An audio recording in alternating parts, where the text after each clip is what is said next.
किसी के हिस्से 2 लाख आए तो किसी के हिस्से 3 लाख आए, किसी के हिस्से 2 लाख आए तो किसी के हिस्से 3 लाख आए। मैं इस कम्युनिटी में सबसे छोटा था, मेरे हिस्से सिर्फ 21,000 ही आए। म्यूजिक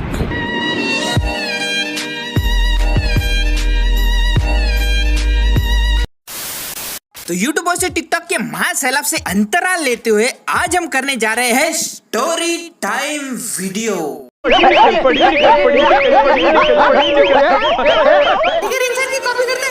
स्टोरी टाइम काफी है। कॉपी क्या है, कॉपी करता है साला। अरे भाई जब ट्रिगर इंसानी हमरा इंस्पिरेशन बा तो वीडियो में उनकी कुछ ना कुछ फीलिंग आइल बा ना, समझते नहीं है आप।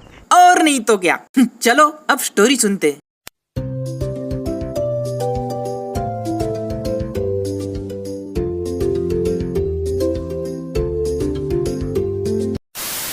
तो शुरू से शुरू करते, शुरू से मतलब बचपन से, नर्सरी से, ठीक है। ओके मैं बचपन में ना बहुत शांत स्वभाव का स्टूडेंट था, ना किसी से झगड़ा करना, ना किसी से बातें करना। मैं अपने आप में ही खुश रहता था। जब कोई टीचर भी मुझसे सवाल पूछती थी ना, तब भी मैं अपनी मुंडी नीचे डाल के एकदम शांत रहता था। इसीलिए नहीं कि मुझे आंसर नहीं आता था, ना, क्योंकि मेरे अंदर टीचर के लिए एक आदर और सम्मान था जो कि मैं कभी तोड़ना नहीं चाहता था। मैं नहीं चाहता था कि कोई टीचर मेरे बारे में बोले कि देखो इतनी सी उम्र में इस लड़के में कितना एटीट्यूड भरा है, साला मेरे पूछे हुए सवाल का पलट के जवाब दे रहा है। बस यही रीजन था कि मैं टीचर के पूछे हुए सवाल का भी जवाब नहीं देता था। अच्छा। तो नर्सरी से लेके KG1 KG2 क्लास फर्स्ट तक मैं इतना शांत बच्चा था ना कि अगर नॉर्वे की गवर्नमेंट चाहती तो मुझे बचपन में ही नोबेल प्राइज दे सकती थी, लेकिन उन्होंने मुझे दिया ही नहीं। तो नर्सरी से लेके क्लास फर्स्ट तक मैं एक प्राइवेट कॉन्वेंट में पढ़ा। शायद यही रीजन था मेरे शांति के प्रतीक बनने का। लेकिन मेरी आसमान को छूती हुई IQ लेवल को देखते हुए मेरे पेरेंट्स ने डिसाइड किया कि अब पैसे बर्बाद करने से कोई फायदा नहीं, इसे गवर्नमेंट स्कूल में डालना पड़ेगा। हाँ आप बिल्कुल ठीक कह रहे हो, तभी इसे अकल आएगी।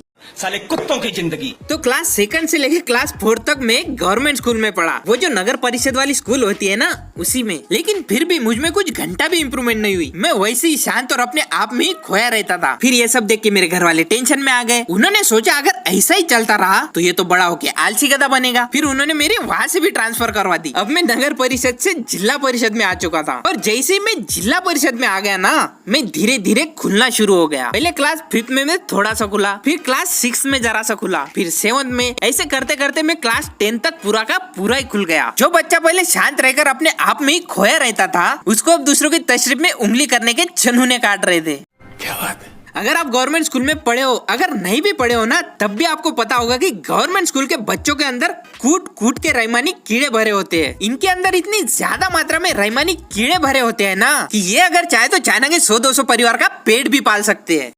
मतलब कुछ भी। तो मैं जैसे ही क्लास 10 में पहुंचा, मेरे तशरीफ के कीड़ों ने भी उछलना शुरू कर दिया था। लेकिन दिक्कत ये थी कि मेरे अंदर के रहमान कीड़े साला सिर्फ बच्चों के लिए उछला करते थे। मेरा मतलब है कि जब मैं क्लास 10 में था तब मैं 5th और 6th क्लास के बच्चों के साथ ही पंगे लेता था। जब भी हमारा लंच ब्रेक होता था, तब मैं किसी भी रैंडम बच्चों को अपने पास में बुलाता था और उसे कहता था कि तू ही है ना वो जिसने मेरी साइकिल की हवा निकाली, बता जल्दी, तू ही है ना वो, रुक तेरी अभी प्रिंसिपल से कंप्लेंट करता हूँ। फिर वो रोते रोते कहता था कि नहीं ना दादा, मी नहीं सोल्डी ना हवा, मैंने कुछ नहीं किया भैया। फिर मैं कहता था हाँ ठीक है रो मत, चल जा, माफ किया तुझे। इस तरह से मैं छोटे छोटे बच्चों से पंगे लेता था और अपने दोस्तों के पास जाके कहता था कि मर्दों वाला काम करके आया हूँ मैं।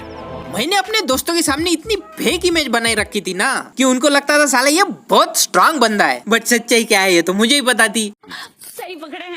तो एक दिन क्या हुआ, हमारा पीटी का क्लास था और पीटी के सर उस दिन आए नहीं थे। तो हमने ग्राउंड पे जाके क्रिकेट खेलने का प्लान बनाया। तो हम लोग ग्राउंड पर गए और हमने क्रिकेट खेलना शुरू किया। और जहाँ हम क्रिकेट खेल रहे थे वही थोड़ी दूरी पर 6th क्लास के बच्चे भी थे जो फुटबॉल खेल रहे थे। और मैं बाउंड्री पर खड़ा फील्डिंग करते हुए उन्हें ही देख रहा था। तभी क्या होता है, उधर से एक बच्चा फुटबॉल मारता है और वो फुटबॉल मेरे पैरों पे आके लगता है। फिर वो बच्चा मेरे पास आता है और मुझसे कहता है कि भैया भैया प्लीज फुटबॉल दो ना। लेकिन मैं ठहरा हरामी मानुस। जैसे उस बच्चे ने मुझसे फुटबॉल मांगा ना, तभी मेरे अंदर के रहमानी कीड़े जाग गए। तेरी हिम्मत कैसी हुई मुझे फुटबॉल मारने की, रुक तेरी अभी कंप्लेन करता हूँ प्रिंसिपल के पास। ऐसे जोश जोश में बोलते बोलते मैंने उसके थोड़े से बाल भी नोच लिए। वो बेचारा रोते रोते वहाँ से चला गया। फिर मेरे दोस्त मुझसे बोलने लगे कि क्या यार बिना फालतू के बच्चों को सताता है। वो बेचारा रोते रोते वहाँ से चला गया।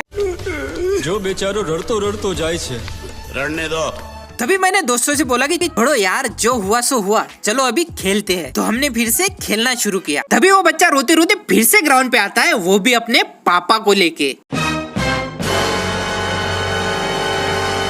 ठाकुर तो जैसे उस बच्चे के पापा उसे पूछते हैं कि बता बेटा तुझे किसने मारा था, फिर वो बच्चा मेरी तरफ उंगली दिखाता है। मैं कुछ एक्सप्लेन करता उससे पहले ही उसके बाप ने मुझे इतनी जोर से थप्पड़ मारा ना कि मेरी निप्पल से मेरी रूह निकल गई। वो थप्पड़ मुझे इतनी जोर से लगी थी ना कि 5 मिनट तक मेरे कानों में नो सिग्नल वाला साउंड घूमता रहा। लेकिन मेरे दोस्तों को लगता था कि एक थप्पड़ से इसका कुछ नहीं होने वाला, क्योंकि उनको पता था कि जैसे उस अंकल ने मुझे थप्पड़ मारा ना, मैंने भी जोश जोश में आके अपने दोस्त को बोला कि चल बे ये सब छोड़, तू बॉल डाल, मेरी बैटिंग बाकी है अभी। जैसे मैंने ऐसा बोला ना, वो अंकल फिर से भड़क गया और मुझे फिर से मारने आया। तभी मेरे दोस्त लोग बीच में आया और उस अंकल से बोलने लगे। जैसे तैसे करके मेरे दोस्तों ने उस अंकल को समझाया, तब जाके वो मैटर कहीं शांत हुआ और वो अंकल अपने बच्चे को लेके वहाँ से चला गया। इस बार मेरे रहमान कीड़े साला मेरे पे ही भारी पड़ गए थे। कसम से कहता हूँ, उस दिन से लेके आज तक मैंने कभी भी किसी भी बच्चे से पंगा नहीं लिया, क्योंकि बाबा जैसी जड़ते त्यालाच करते। तो चलो दोस्तों, आज के लिए बस इतना ही। कमेंट करके जरूर बताना कि आपको आज की स्टोरी टाइम वीडियो कैसे लगी, और अगर आप चाहते हो कि मैं और भी स्टोरी टाइम वीडियोस बनाऊं तो मुझे इंस्टाग्राम पे जरूर फॉलो करना, क्योंकि next story time video Instagram पे 10,000 फॉलोअर्स होने के बाद ही आएगी। तो डिस्क्रिप्शन में इंस्टाग्राम की लिंक है, जरूर फॉलो कर लेना। तो मिलते हैं अगले वीडियो में, धन्यवाद।